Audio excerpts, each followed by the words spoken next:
So now let's see how we can work around with dynamic zoom inside of Davinci Resolve.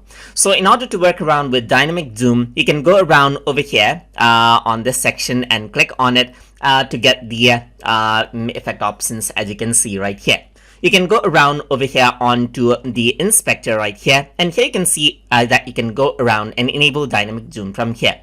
Once I enable this, you can see the zoom state of the video. So if I were to go around and then play this right here just like that, so let me just go around and play, you can see that the video seems as if it is zooming out right here. So I'm just going to go around, bring this onto the beginning, press the play button right here just like this, and you can zoom it out right here.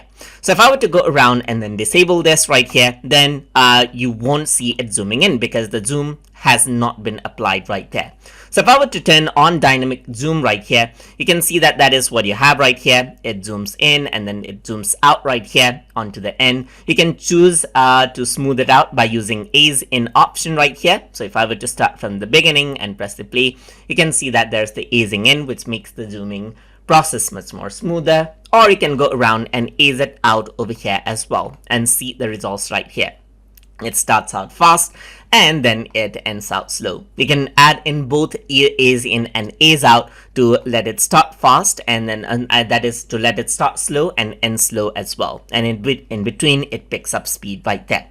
So if I were to go around over here onto the dynamic zoom option, you can see the dynamic zoom right over here as well. So you can see that this is the zoom level that you can control. So you can make the zoom much more farther right here over here as well. And you can choose the linear and so forth, as you can see the effect that you chose right here from over here as well. And you can even swap out the in and the out points. Instead of zooming out, you can zoom in over here as well. The green box that you see is the end state, while the red is the starting stage right there. So that is what you can do right here. And if I were to go around onto the beginning, now if I were to press the play button, you can see that it starts zooming in right there.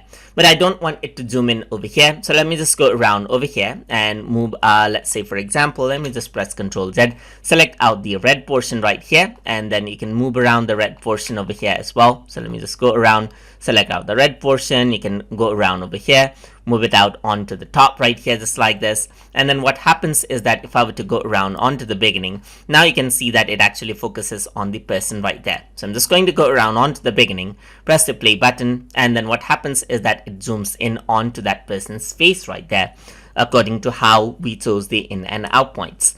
So that is how you can work around with the dynamic zoom option inside of Davinci Resolve. So I hope you guys learned something as always. And as always, please like, comment, share, and subscribe.